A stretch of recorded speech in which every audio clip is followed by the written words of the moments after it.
Hi guys! Nandito pa rin po ang lakotsera nyo kaibigan, Ernay Dingding. Sobrang, ang saya-saya ko lang po talaga dito sa Isla ng Boracay.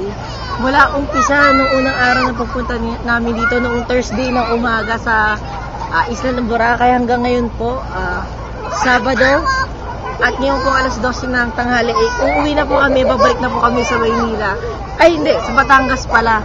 Doon nga po sa tinutuluyan namin. At sobrang gusto ko lang mag-thank you sa lahat ng mga nanood po ng aking YouTube.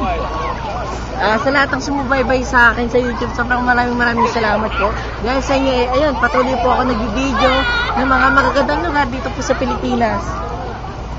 At sobrang nag-enjoy talaga ako dito. Ang saya-saya. So sana pag may time kayo, pumunta rin kayo dito sa Boracay Island.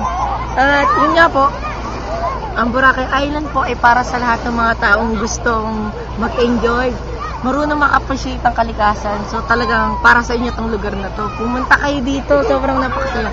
Hindi naman kailangan ng maraming pera. Basta meron kang pamasahe papunta dito, meron kang pambayad sa iyong tutulugan, at meron kang spirit ng adventure, press, punta ka na dito. Ang saya-saya. So ayun, sobrang dream come true sa akin to. At hindi ko ito makakalimutang experience. At for sure, babalik pa ako dito sa Isla ng Boracay. Ang saya-saya po dito. At ayun nga po, nandito pa rin po ako sa White Beach ng Boracay Island. At ayun po, mula po dito sa kinatatayo ako, medyo hanggang leeg ko na. So hanggang dito lang po talaga ako. Kasi nga, baka mamaya, alam nga na, malunod ako, mabasa yung video cam ko. At yun nga po, nandito tayo sa White Beach na nasasakupan ng Barangay Balabag. Dito po sa Boracay Island, Malay, Aklan. Yun.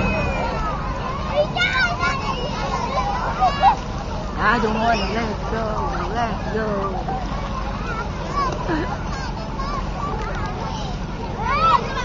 Dito po sa Isla ng Boracay, sobrang ang dami-dami yung pagpipilian. So, yun yung maganda dito eh. Maraming mga beach na pwede nyo puntahan. So, isa nga po sa pinakamalaking beach nga po dito yung itong White Beach. Pero bukod dito, napakarami pa. Kung gusto mo mag-windsurfing, mag-kiteboarding, doon ka sa Bulabog Beach.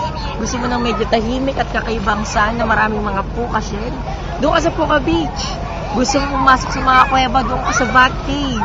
At marami pang ibang kuweba. At marami pang pwedeng puntahan dito. So, ayun. Enjoy lang!